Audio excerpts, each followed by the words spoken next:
So our meeting will start with open welcome and opening from the European Commission and also from us, from the National Science Center.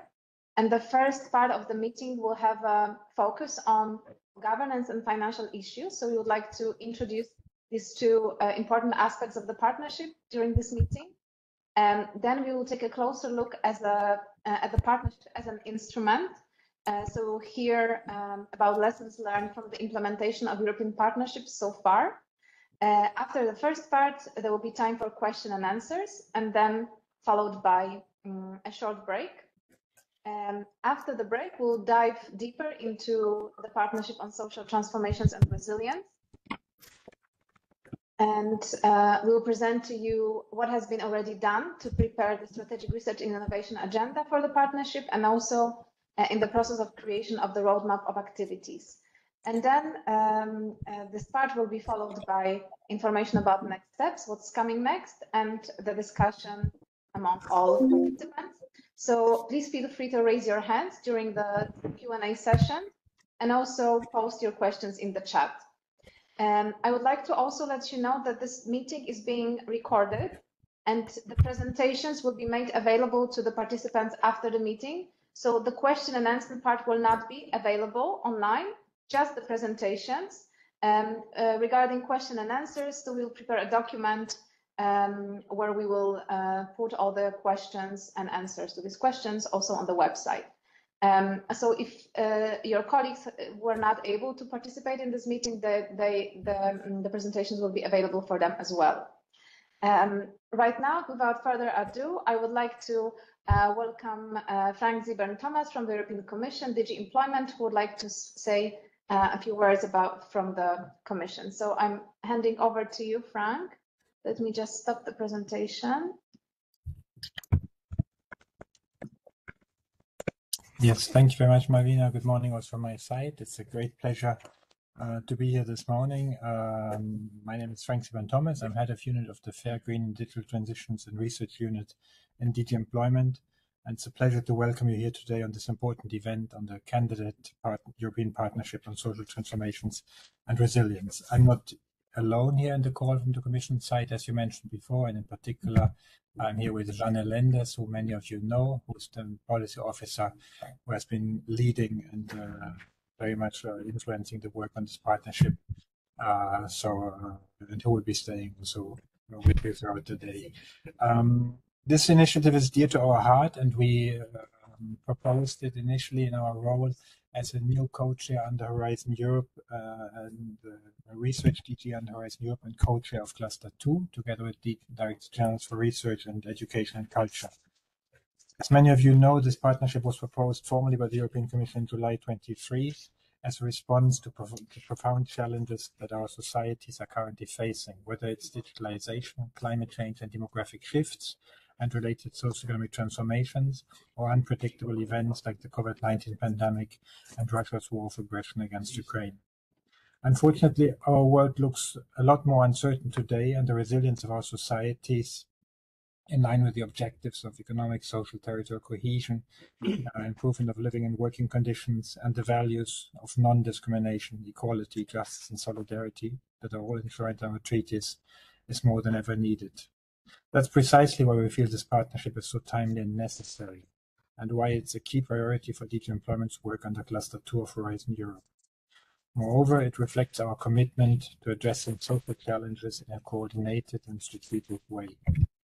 Not only will this be the first partnership that is dedicated to the social sciences and humanities, it will also be the first partnership that brings together ministries in research, education, social affairs and deployment, and possibly others, such as climate action and environment.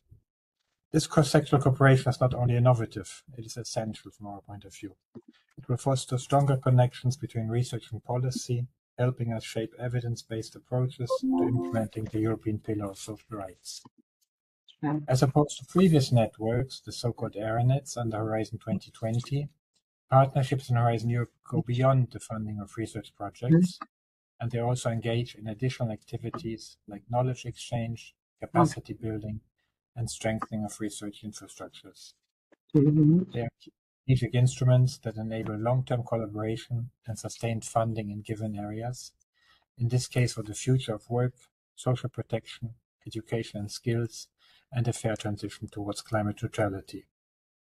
And with discussions underway on the future of the next framework program for research and innovation, so-called FP10, this partnership also offers a vital bridge, providing much needed continuity for social sciences and humanities research funding. Today's info event therefore comes at a crucial time. The Commission has sent a letter of request for financial commitments to Member States and associated countries on Horizon Europe. The deadline for replies is 30th of June, that is Monday next week.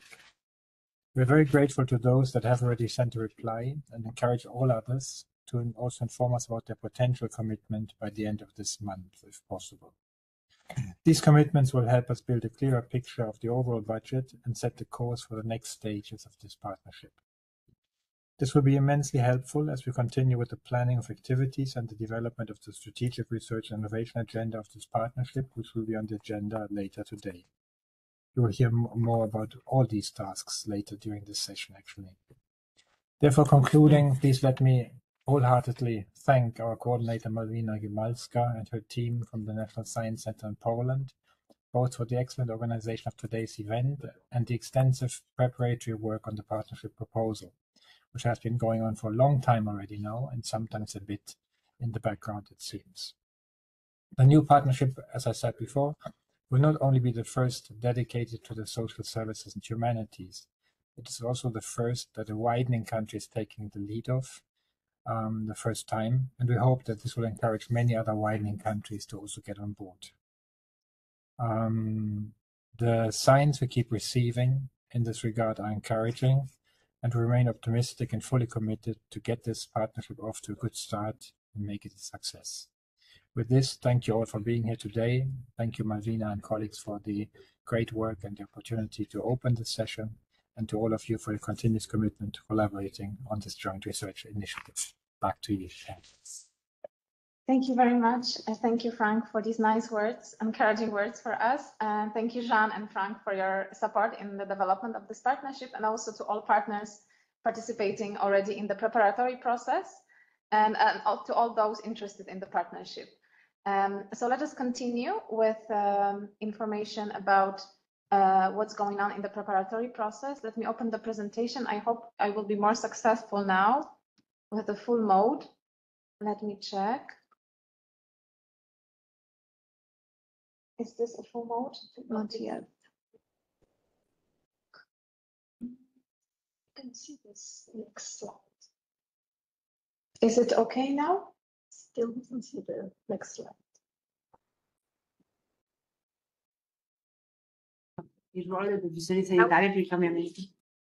Okay, I hope now it's okay. I think it's okay now. Great. So let me present to you basic information about the partnership. So first of all, this partnership falls within the cluster 2 in the work program. It's culture, creativity, and inclusive society.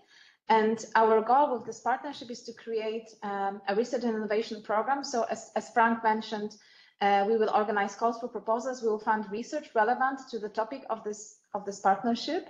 However, in co-funded European partnership, it's not only about funding research, but it's also about other additional activities that will support the dissemination, also transfer of knowledge from academia to various stakeholders. It's also important that this partnership will be co-created by a variety of stakeholders from policymakers, academia, business, NGOs, civil partners. It's important that this partnership will also contribute to developing new strategies and policy solutions, and also support the evidence-based policymaking process. With these ambitious objectives, we want to refer to 4 impact areas for this partnership: social protection and essential services, future of work, education and skills, and fair transitions towards climate neutrality. We're now in the process of developing strategic research and innovation agenda, falling within these 4 impact areas that is coordinated by Germany, and we will also talk more about it in the meeting today. What are the key important information? So the expected partners of the partnership, so future signatories of the grant agreement with the commissions, those who will be implementing this partnership, are research funding organizations, ministries, and national public agencies. We may also work with other types of organizations, private partners, but also research performing organizations, depending on the list of additional activities that we will plan for this partnership. And this is now in the making. So we are now in the process also of discussing these additional activities. As it was mentioned, the National Science Center, NCN, in Poland, we took the role of the coordinator of the preparatory process, starting in 2025. The partnership will start in 2027, so it's a 7-year program, and also potentially beyond. So we may use extra 3 years to finalize the activities of the partnership and also monitor what we have been funding and implementing. And the estimated budget, including funding from the European Commission, co-funding from the European Commission, is between 120 and 200 million euros. It's important to note that the Commission funds 30% of the entire budget of the partnership. So we need to collect national funding, national contributions in order to receive funding from the European Commission. And as Frank mentioned, we're now in this important stage that we ask, so the Commission asks member states and associated countries for national contributions, and we'll also talk more about it soon. It is also important to note that we are now working in a bigger group to prepare this partnership. So we meet every month to monitor the progress of the preparation phase and also to plan next steps and activities.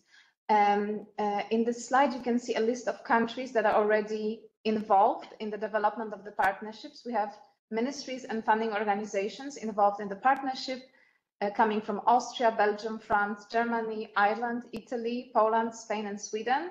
And we are also in touch with other countries and other institutions that are interested in joining us in these efforts. We are also supported by DG Employment. So DG Employment is also monitoring the process of preparing the partnership.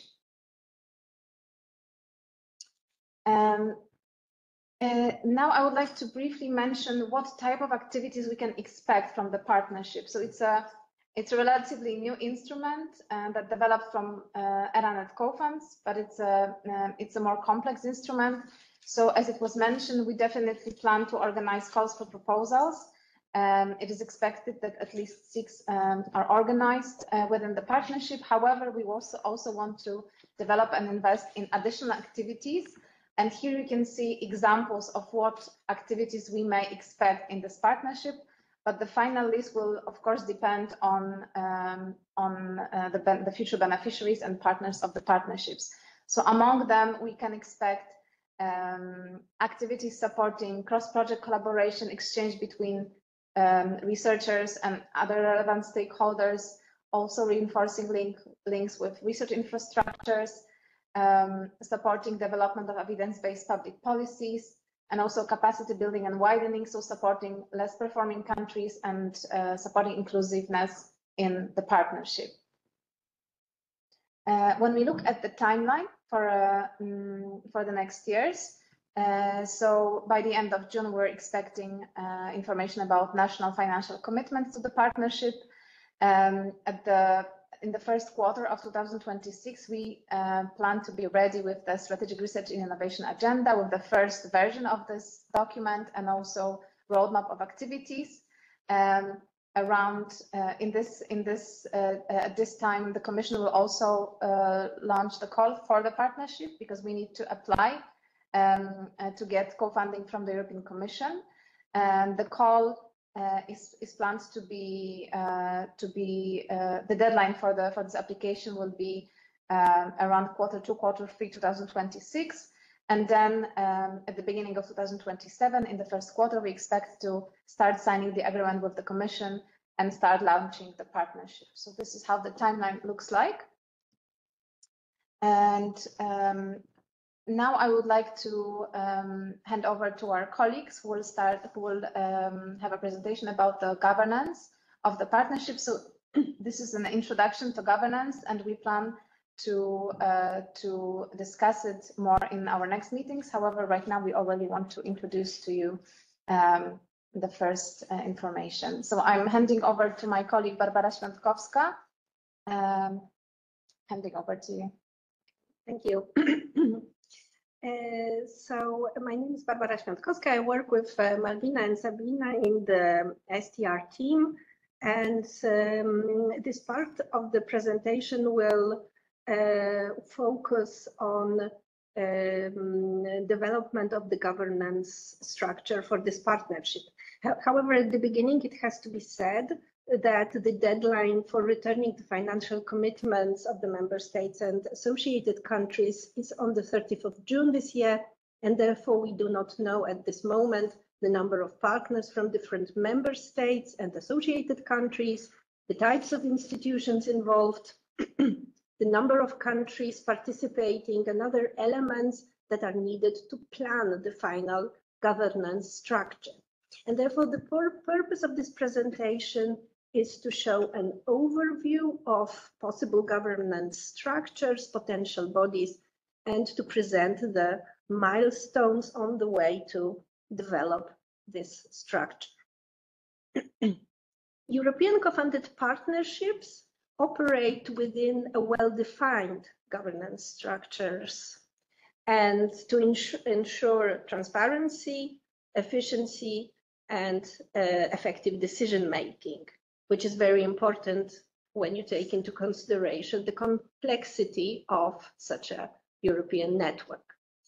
The general model is divided into two main areas. One is the core governance, involving bodies that are composed of members selected from among the partners. Here on the slide, these are represented by the three governance elements on the right. And then the second area is a collaboration with other bodies, including representatives from the European Commission, stakeholders, the research community, national and regional mirror groups, as well as other networks and initiatives. Here we will have to make strong efforts to make this governance structure simple, transparent, and streamlined as possible, while also ensuring inclusiveness and collaboration with the wide range of stakeholders that are needed for such a partnership to meet its aims. The typical bodies in a partnership, previous slide, please. So the typical bodies in a partnership include the General Assembly, the highest decision-making body, usually composed of all beneficiaries, the steering group, specialized advisory and decision support bodies, which report to the General Assembly and Executive Board and coordinate with call management.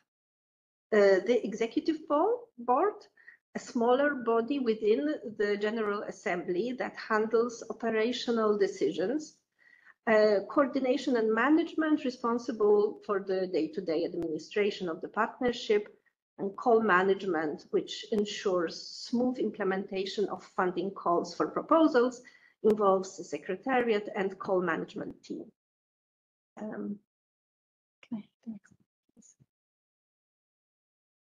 So among the core government bodies, the most important is the General Assembly. And here we have looked at the different partnerships in which the National Science Center is involved to see what are the standard practices for this kind of, for the different type of core management bodies. And these are summarized in the next slides. So for the General Assembly, normally the chair is the coordinator of the partnership, and members are one representative per beneficiary or all consortium partners. This is a body that takes strategic decisions concerning the strategic and research and innovation agenda, annual implementation plans, partnership membership, budget allocations, nominations to other bodies. It meets at least once a year, although in most partnerships it meets every 2 times a year. Voting rights depend very much on the partnership composition. Each partner normally has 1 vote, but on some matters it might be that there will need to be developed other voting rights, so maybe 1 vote per country or per funding partner. That will very much depend on the number of partners and their involvement in this partnership. The European Commission takes part as an observer without voting rights, and also other observers without voting rights may be invited. The everyday governance of the partnership is done by the executive board, which is a smaller group of partners involved in everyday management. This body is normally chaired by the coordinator and leaders of the work packages, and members include coordinator, work package leaders, and also task leaders. The key responsibilities include monitoring progress, quality control, and implementing the General Assembly's decisions, developing and implementing the work plan, focusing on strategic development and additional activities, managing the partnership strategy, coordinating activities between work packages, preparing meetings and decisions. This body meets monthly, and voting rights, these are normally 1 vote per member, and the decisions are taken by the majority. And the final most important element of the governance is related to calls.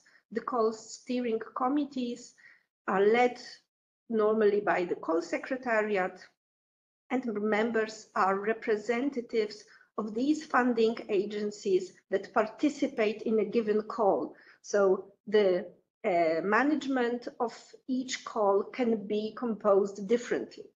Key responsibilities involve development and implementation of calls, evaluation, creation of evaluation schemes, and information flow with the European Commission. Depending on the calls, the meeting frequency is 2 to 4 times per year, and each member normally has 1 vote, and decisions are taken upon an absolute majority or through consensus.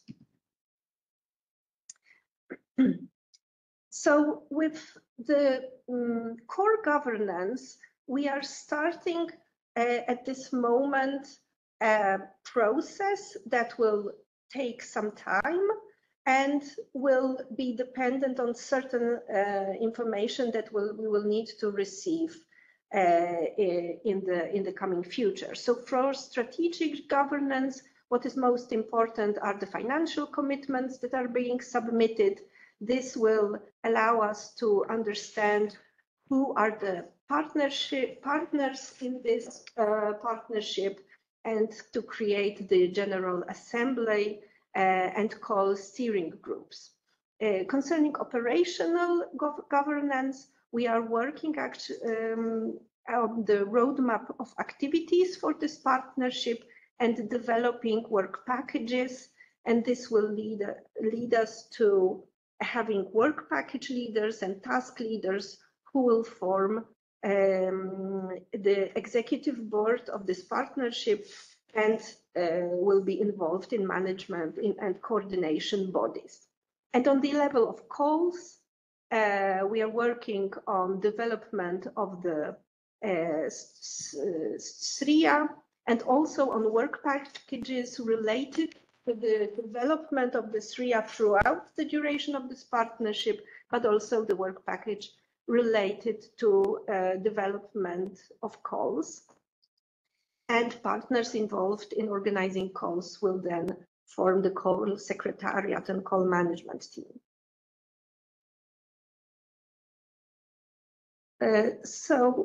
Concerning strategic governance, meaning establishing the General Assembly and rules for the General Assembly after receiving the financial commitments, and also meeting with the different countries and the partners from those countries, the General Assembly will be formed. We foresee to have meetings of the future General Assembly twice a year, and define what are going to be the configurations concerning taking decisions and voting on different levels of decision making. Concerning operational governance, we have launched in January a survey after our first information meeting. The survey is available at the STR website, at the Chance website, but also it is available at our website of the NCN. And there, any institution who is interested in joining the partnership can submit information on the areas in which you would like to be more involved, especially concerning additional activities, but also calls. And also, as Malvina already mentioned, there is a drafting group drafting the proposal for this partnership and meeting once a month and discussing additional activities. So partners who would like to be more involved as work package leaders or task leaders can get involved in the activities of the drafting group and take on leadership roles in this partnership. We will be also organizing, and we are organizing with meetings with different countries, different partners, also to learn about what are your interests and where you would like to be involved deeper in this partnership. And with these processes, we will define the work packages and have work package leaders and task leaders, and this will in the future result in creating the executive board and management structure of this partnership. Concerning the timeline, this is a timeline for 2025. So we are waiting for the financial commitments to be submitted and to identify the possible partners. Now we are organizing this meeting and introducing this governance structure and the milestones to complete this structure. And we are planning one more meeting this year, probably in November. And the topics of this meeting would be presentation of the initial partners and also discussing the initial governance structure. When we look on a longer time scale to the moment when the partnership will start, we foresee that the STR, the work packages, and the roadmap of activities will be finalized in the first quarter of 2026. And this will give us enough information to fully define the governance structure. This governance structure will need to be described in the proposal, which will be submitted for a call launched by the European Commission. However, this description in the proposal is quite concise, so it will just be a description of the main bodies and structure. The more details, the full description of the governance model will be contained in the consortium agreement, and this will need to be ready by the end of next year. And then when the partnership launches, we will appoint the body's members at the beginning of the implementation of the partnership. So to conclude, I would like to say that a well-structured governance system is crucial for the success of European co-funded partnerships. These are very complex networks with many different layers and stakeholder groups. The initial formation of the governance structures typically takes around 12 months, depending on the complexity of the partnership and negotiations. And a well-defined structure helps to clarify roles, responsibilities, and processes, and reduces the risks of conflicts. This is why we are taking up this topic early on, and would like to have a very clear and inclusive process of decision of all partners concerning the governance. Thank you. Thank you, Barbara. There will be time for questions or any suggestions regarding governance structures after the first part of presentations. So if you have any questions, please put them in the chat or also raise your hand during the Q&A session. Thank you, Barbara. And now I will move to our colleague, our financial officer from NCN, who will introduce to you the topic of financial management of the partnership. So handing over to Jakub for an introduction. Thank you and good morning. I hope you can hear me. Yes, we can hear you. Okay, so my name is Jakub. I am from the International Finance team here in NCN, and I am here to show you our financial timeline, share a few tips about estimating the national contribution, and also I will go over the types of costs in actual cost grants that will also follow in this partnership. You already see our financial timeline. As it was said before, 2 months ago, the European Commission has sent out requests for financial commitments, the ministries, and right now we are 6 days away from the deadline, which is at the end of this month on Monday. Soon after that, we should receive all the gathered information and start from the EC, and we'll be able to start analyzing it. We will create a list of potential work package and task leaders, and later we'll also ask partners for their person month rates to be able to calculate the personnel costs, which are the big part of the management budget. By the end of this year or the beginning of the next year, we will be able to start working on the partnership budget, and later we'll turn it into the budget proposal when the call opens. Next slide, please. Yeah, thank you. Here's a template of what the commitment looks like that the ministries have to fulfill. It shortly asks about the name of the ministry, the amounts in euro, and also any other kinds of additional commitments. It's much smaller than some of the documents that we have to fill, but it's still essential for us to be able to prepare for the budget for the partnership. And there's the just example of how the commitment looks like. And next slide. Yes, and now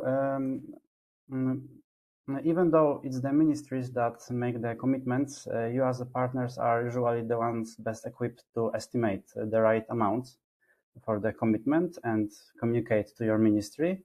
That's why we have prepared a few tips for you on the matters that you can take into consideration.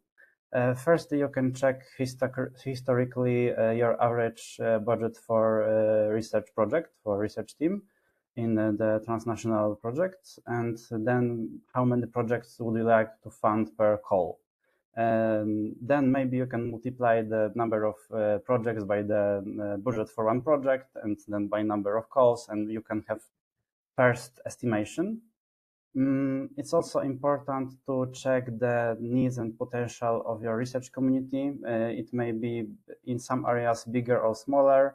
and think about how many proposals they can generate for the call. And next slide, please. There was also one more slide for the calculating of. Okay, so maybe without the slide. You can also compare to other partnerships and ERANETs where how much the transnational projects got there. For example, some projects with teams from 5, 6, 7 countries could together secure even €2 million for their research. The good news is that those projects usually last around 3 years, so the costs are spread over time. It was said before, we estimate that the STR budget will gather between 70 to 140 million euro in national contribution. That will be 70% of the whole partnership budget, and the EC will proportionally fill the remaining 30%, which means between 30 to 60 million euro.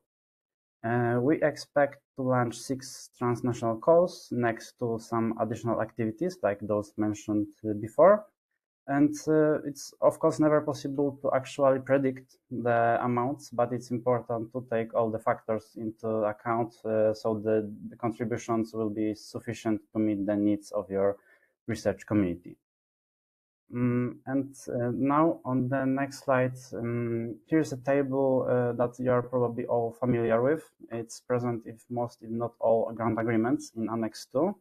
It's a partnership budget table with cost categories in columns, and usually there are beneficiaries in the rows. Those are also categories we will follow in this partnership. The biggest amounts are usually in the column named financial support to third parties. Those are the research grants, and they can take even between 80 to 90% of the whole partnership budget. There is also on the right part that describes the EC contribution. As I said, it will be 30% of the whole partnership budget. It will be also divided between all the beneficiaries here. And on the next slide, there are types of costs that will follow in this actual cost grant.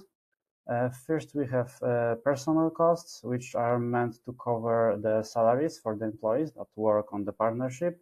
It's important to remember that it only includes the work time they actually spend working on the partnership. So to calculate it, you have to take their daily rate that's calculated individually for each person.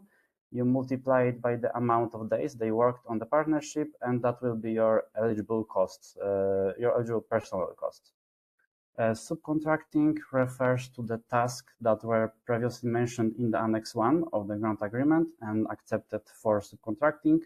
You are, as a partner, are still one responsible for the task and for the outcome, but you are not carrying it out yourself. You commission it to the subcontractor.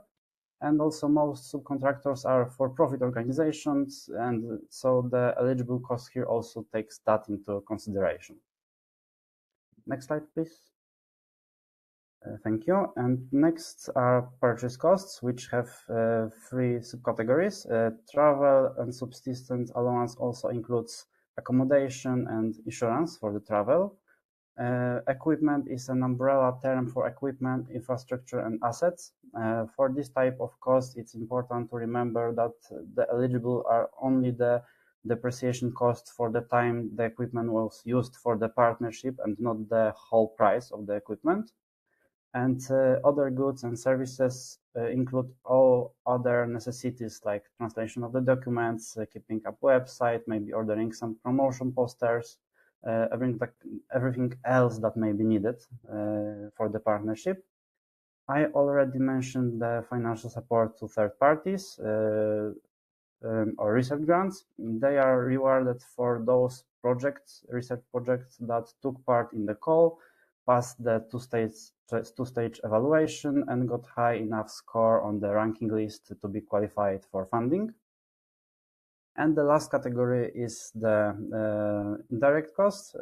Those are reserved for those expenses that are hard or impossible to calculate, but are connected to the partnership. The easiest example is electricity, we all use it right now for this meeting, but it would be hard to calculate how much energy we are spending on energy.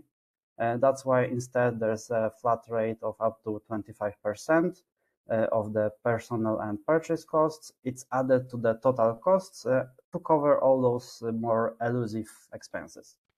And that will be all from me for now. It's mostly tips and some good practice because we still wait for hard data to have all the commitments. But I hope that in a couple of months we'll be able to share some more information with you. Thank you very much. Thank you, Jakub.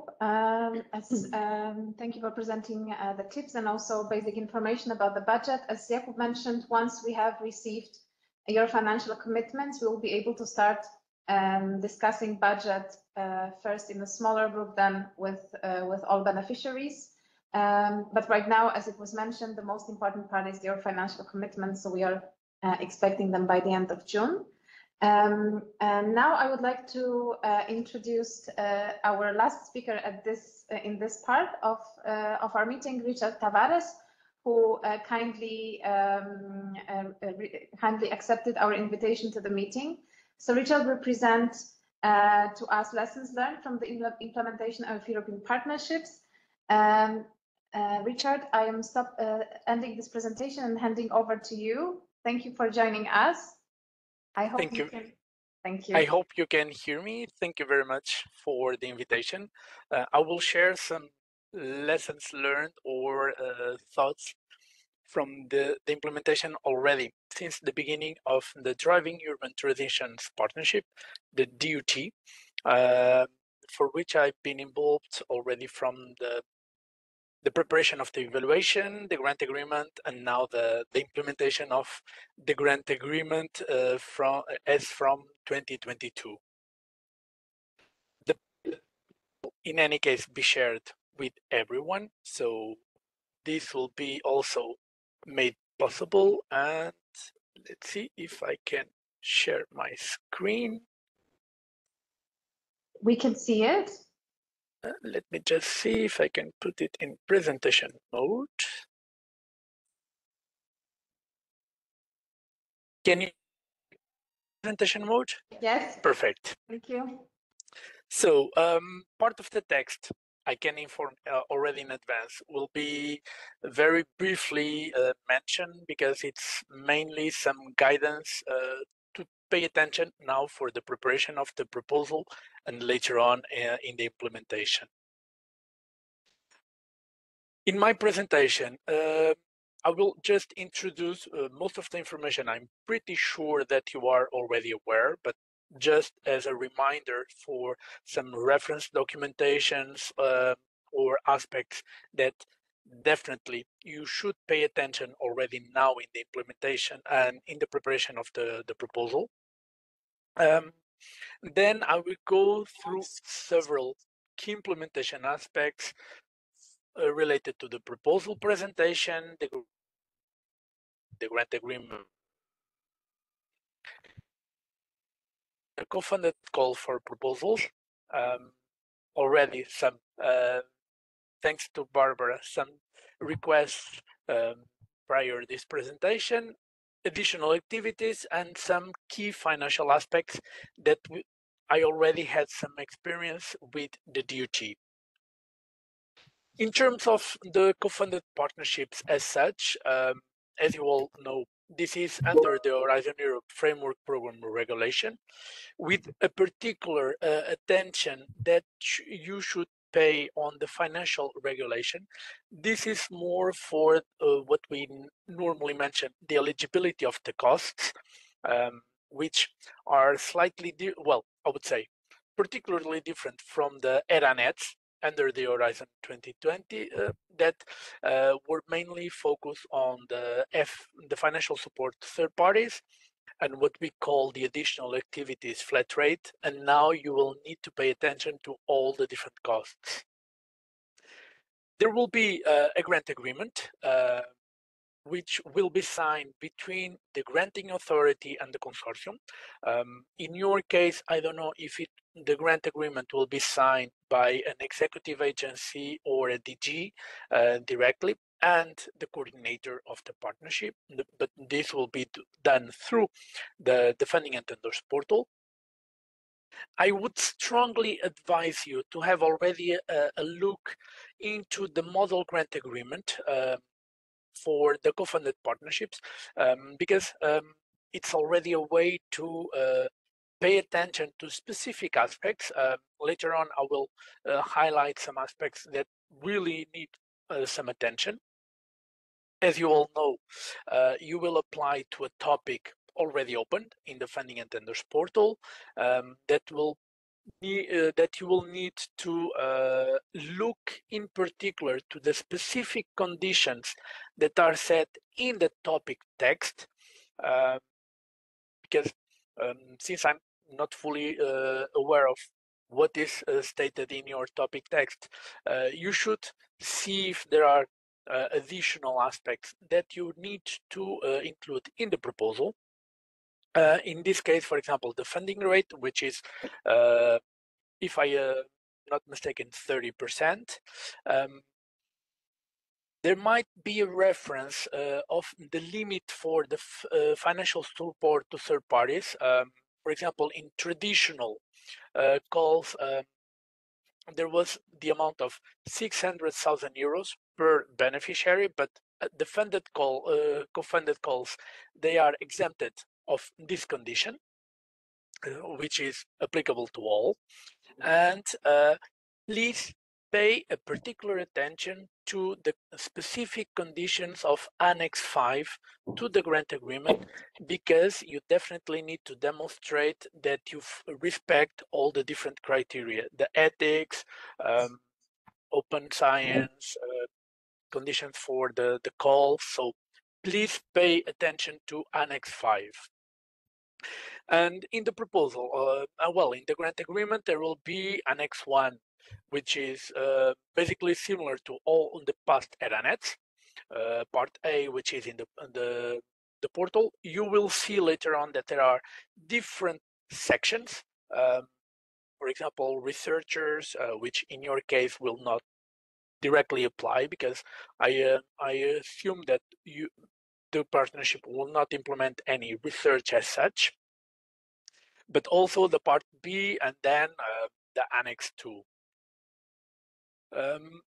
In your case, since you are from the second round of partnerships, I assume that you will only have one call for the entire grant agreement, if I'm not mistaken. Barbara, can you please confirm this, or will you have top-up amendments? No, that's correct, Richard. Perfect. So you are in a way easier situation than the partnerships from the first round. So in your proposal, you will definitely need to cover the full duration of the grant agreement or of the implementation. I saw already that you will have 6 calls. So you need to pay attention to the full duration of the launching of I would say, the last call, the time that you will need, and the sufficient time for the implementation of the projects. Normally, for other partnerships, projects tend to have a maximum of 3 years of implementation. You will need to decide from the very beginning the duration of the implementation for the calls in each call, but definitely you need some time for this implementation. For example, DUT, they plan to have an implementation duration of 12, 13 years. So in their case, it's to cover, they will have 8 calls for proposals in total, but they started in 22. So it's related to their starting time.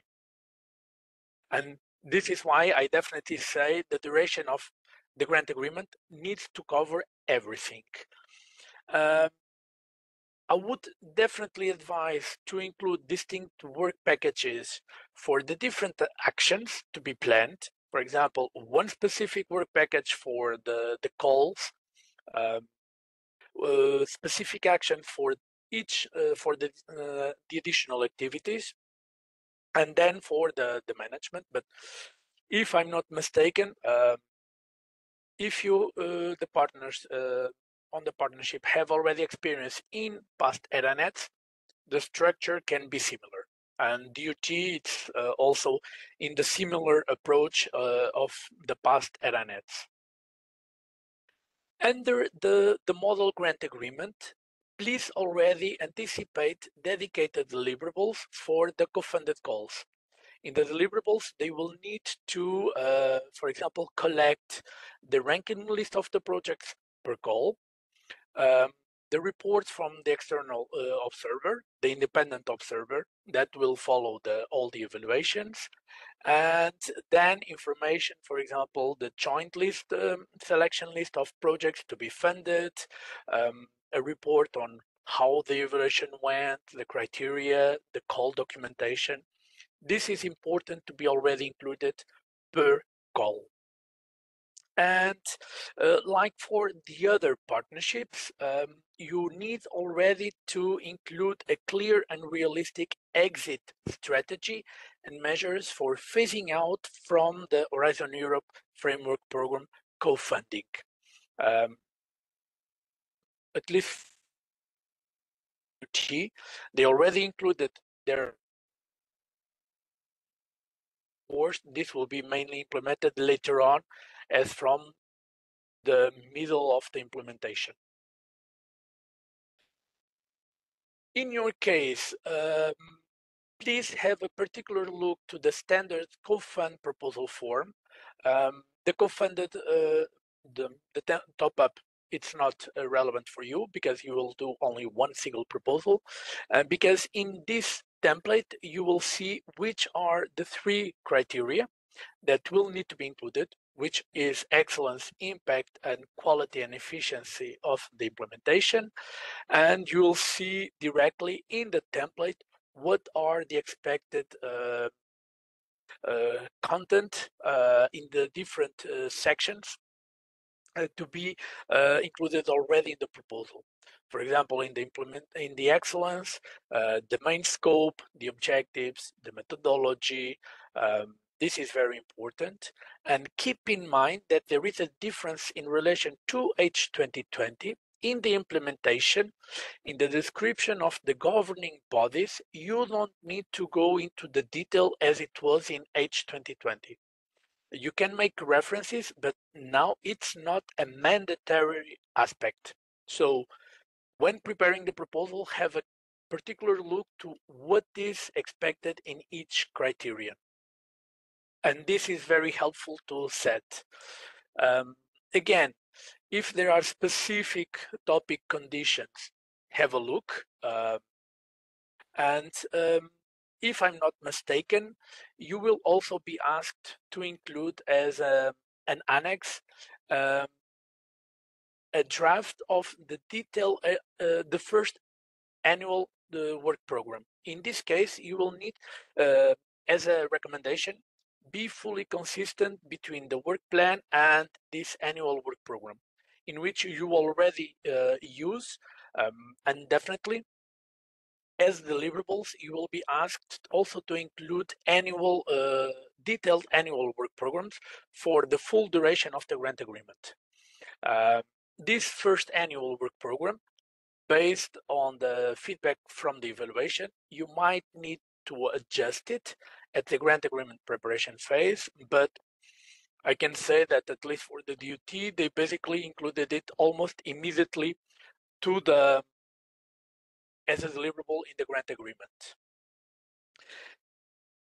In this case, indeed, you should, if you have already the information, specify the maximum amount of financial support to third parties, FSTP, that within the consortium, you can grant to the same organization. I can give you a specific example. Under the DUT, one of the German partners, they could grant up to, they could even give all the budget to the same organization. They don't have this limitation. So they already said that the maximum could be for the first calls, because they had the situation of top-ups, so they could only cover the first 2 calls in the first proposal. They said 5 million could be granted to the same organization. But this is up to you, because it's important to keep in mind later on in the grant agreement, you will need to specify this maximum in the portal, because this will need to be explicitly mentioned in the grant agreement at the grant agreement preparation phase. In the evaluation, it's exactly as a normal evaluation. External experts, I don't know in your case if there will be the participation of some representative from the Commission. For the duty, the first proposal was only evaluated by externals, but the top-up and now the second top-up will be assessed by externals and one representative from the Commission. That was suggested by the parent DG to be involved in the evaluation, of course, with no conflicts of interest. At the grant agreement preparation phase, you will need to address also the comment from the evaluation summary report that will be made available to the partnership.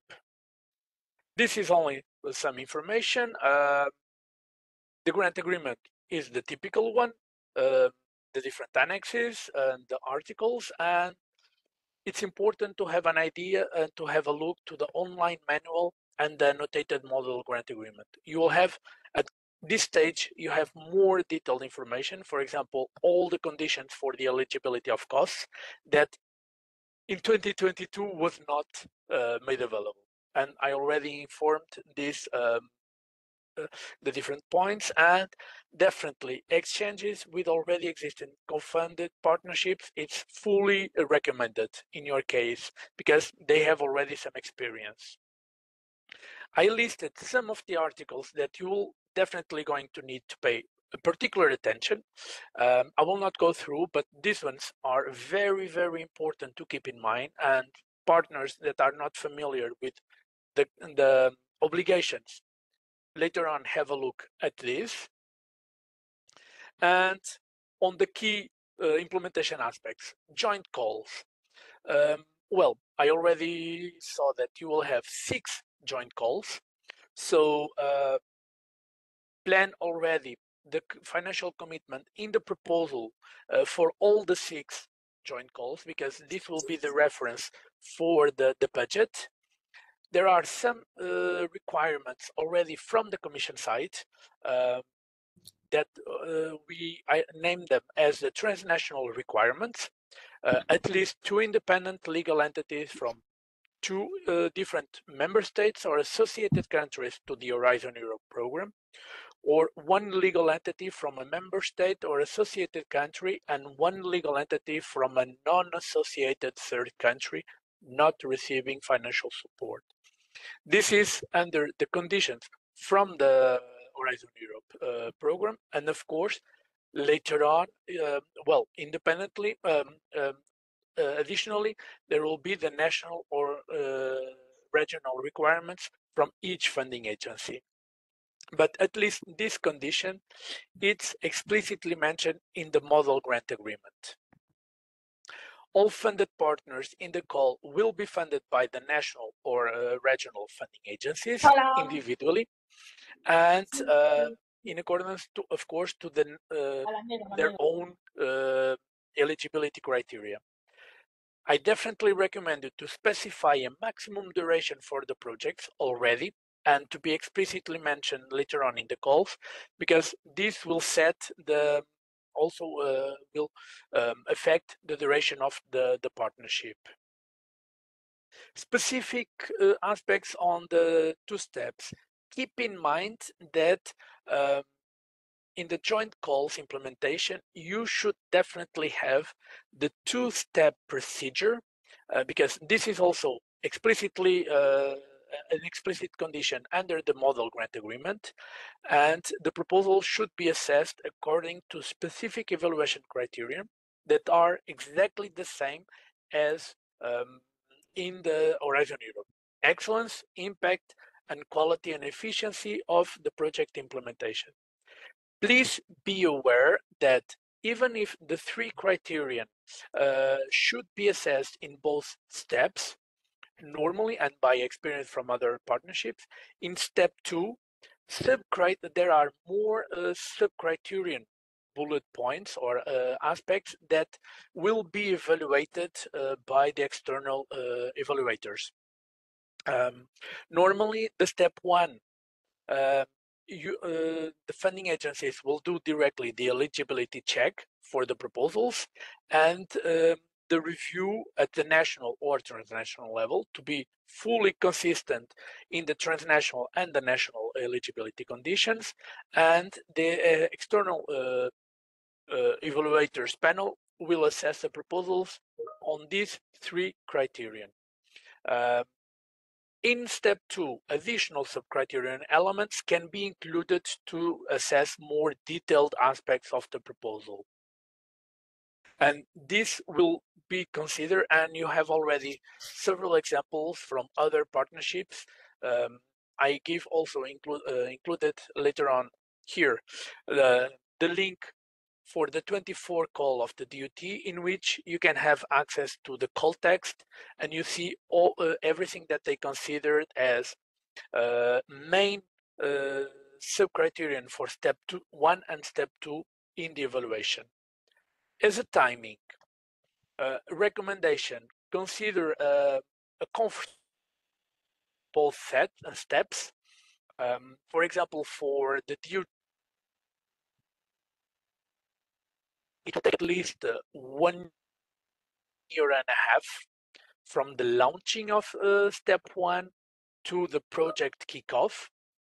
For example, you can see here the launching of step 1, they call it stage 1, was September 24, and the kickoff it's beginning in the first quarter of 26. So it's all, I would say, at least more or less 1 year and a half.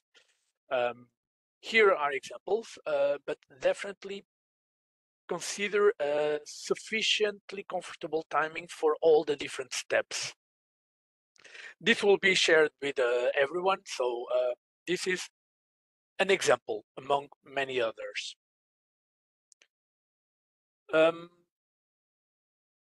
Throughout the full implementation process, especially for every activity related to the calls.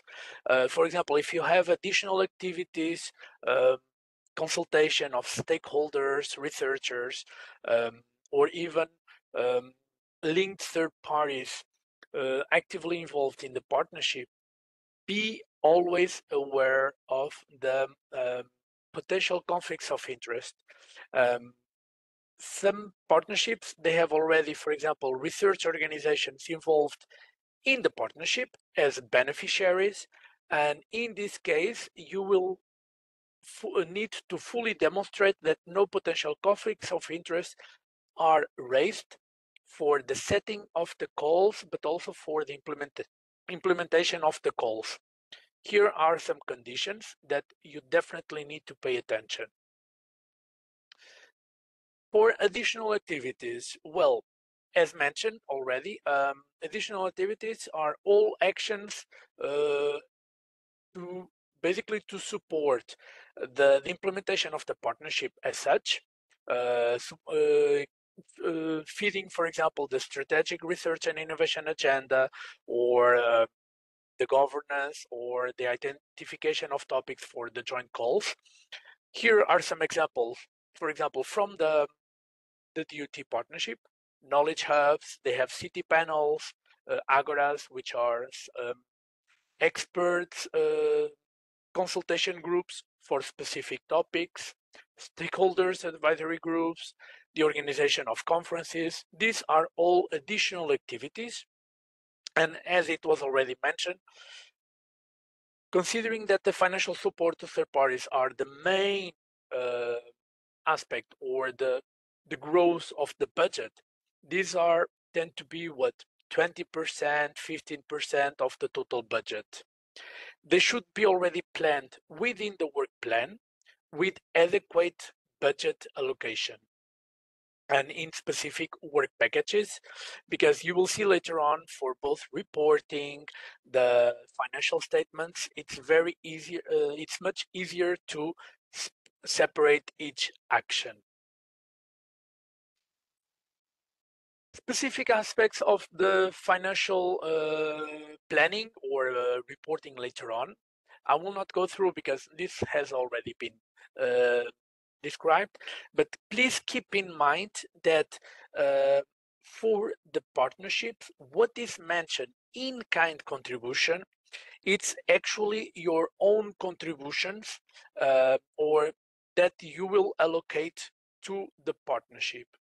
A common practice is in the preparation of the budget, each beneficiary estimates the total budget that will be needed for this action, including personal costs, subcontracting, purchase costs, and other cost categories, in particular the financial support to third parties. In this case, if you have 6 calls, every partner should already indicate an indicative commitment for each, for the total number of calls that will participate. It's very important, and do not be surprised if the total cost or that will later on generate the maximum EU contribution possible will be higher than your topic for your partnership in the context. For example, for the initial proposal, they were generating a maximum EU contribution of about 51 million, but under the topic, they were only eligible, let's say, to an EC contribution of 37, which implied that the requested EU contribution, they had to adjust the total amounts per partner to give a maximum amount of the 37. This happened because in the proposal decision by the executive agency, it was explicitly mentioned a maximum grant amount of 37, even if they were generating 51 million. And in this case, when you consider estimating, planning the budget, consider the